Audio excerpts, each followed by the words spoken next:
baseline kind of energy I try to have is sort of this just basic mental energy, cognitive energy, just kind of ability to sort of focus and pay attention to things and everything. And it's like, it's sort of like, it partly fluctuates based on the consumption of content and the creation of content and the engagement and engaging experiences, including like creation of art or like the stuff I'm kind of working on at times. At times it's like harder to come by, and it's like a lot of times when you complete a task or a project or a challenge, then it's like, well, what now? And then or you've kind of like gotten all you can out of a given activity, then it's like it's back to like, well, what now? And there's a point of reference there with Metallica's song Master of Puppets, where it goes, end of passion play, crumbling away, I'm your source of self-destruction.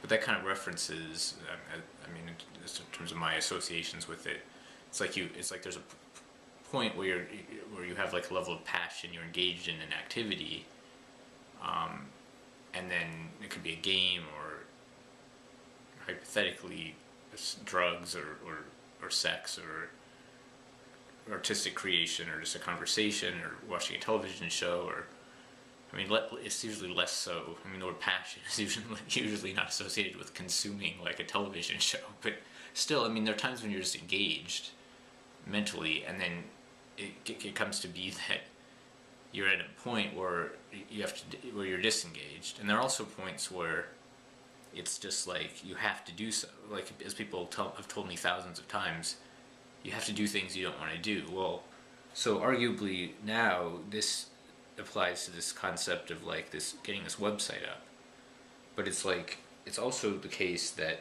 I mean, eating is important, and it's really important for me to pay attention to my eating and what I eat. And it's like I mean in general in my life I haven't eaten a while, and now it's like I'm trying to get back on top of this, but I also have these constraints on these different, in terms of like time and what I focus on and everything. But it's like, well, so I came up with this concept on the way to the grocery store, which is juggling non-trivial problems. So there's this concept like in writing software called a non-trivial problem. That I picked up this concept at Right Now Technologies in like over a decade ago. But it's like some problems are non-trivial, whereas some are trivial. Like a trivial problem, you could just do it, or it's like a straightforward sort of commodity kind of problem where you can like estimate how long it'll take. Like, you know, if something's going to take an hour or 2 days or something. And so that ties into estimates and giving estimates, which is something I'm really bad at and has been a challenge in trying to do software development, websites, and so on. But non-trivial problems are ones where you really can't necessarily estimate it, and this is the sort of thing that could keep someone up all night trying to solve it, or if it's like associated with an emergency situation, it becomes really a disaster, nightmare problem. So, but anyway, it's like this web issue here has become a non-trivial problem because, I mean, I guess you can define that differently depending on your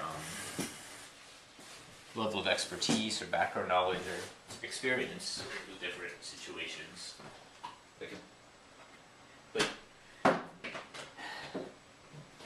But it gets into this thing where, with this now, I'm looking at this tube press problem, and it's like I'm thinking, really, this gallery should be set up in Drupal, and then that turns into this thing where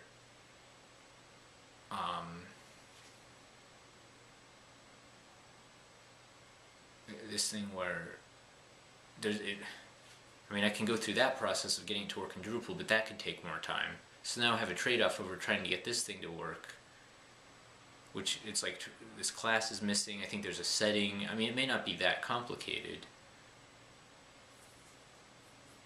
but I have to go through this process, and then it's like, meanwhile, semi-scheduled a meeting today in Manhattan,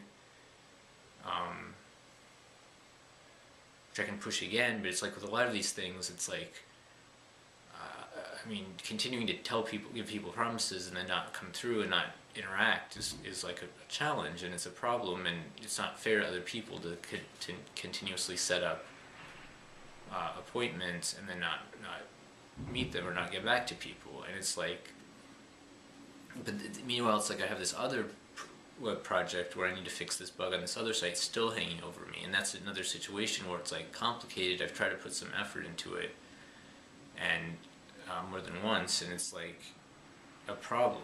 And it's like I can focus on that, but then it's like I have all these other things to focus on, and it's like, in terms of like how this will all play out, one way or another, whatever I do, or depending on what I do, it's like kind of up in the air. And it's like, again with this website thing, hypothetically, it's like if I don't come through with it,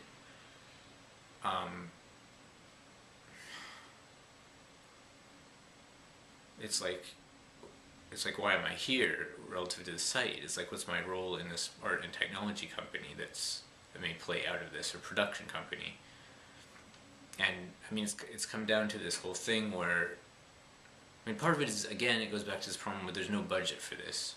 If there was a budget,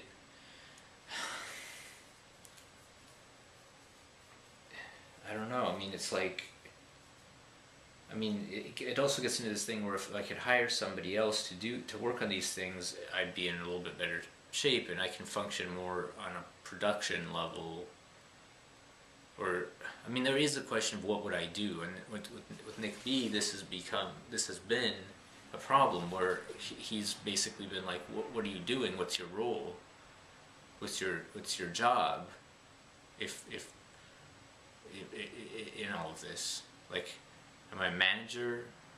Am I like a business person? Am I a programmer? Or what? I mean, in the school project context, that was the question, and it's a question with this project as well, especially when there is a little bit of a what's spread as problem concept going on a lot of times with people. And even if at times that gets like kind of, it's like less of a problem or less of a big deal, and then it comes back down to these issues of where I have an opportunity to redeem myself, quote unquote, but then it's like it turns into these like razor's edge, down to the wire kind of like trade-off problems. And it's like, meanwhile, I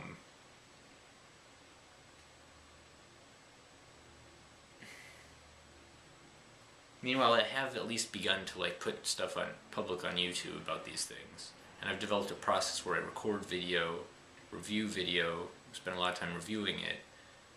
I'm learning from that, and then I'm also moving toward, instead of just sending out links to a couple people I know, where I'm not even sure if they're looking at it, and the feedback is limited, I'm like working toward getting this stuff just put online. But then again, there are some of these trade-offs with like kind of how to present a sort of public image. I'm trying to have at least a little bit of a process of selectivity in terms of like what I put online, and kind of both for the purposes of viewers' interests, in terms of not just dumping tons of footage online, but also in terms of like sorting out certain questions in terms of privacy and publicity and all these things.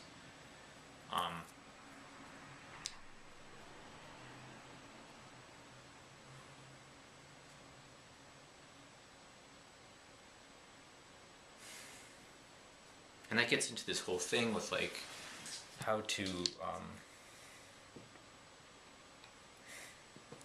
explain to people where I'm coming from, kind of, and when the way other people see my situation a lot of times the way people see situations is based on their worldview, their mental models, their constructs and schemas and frames of reference.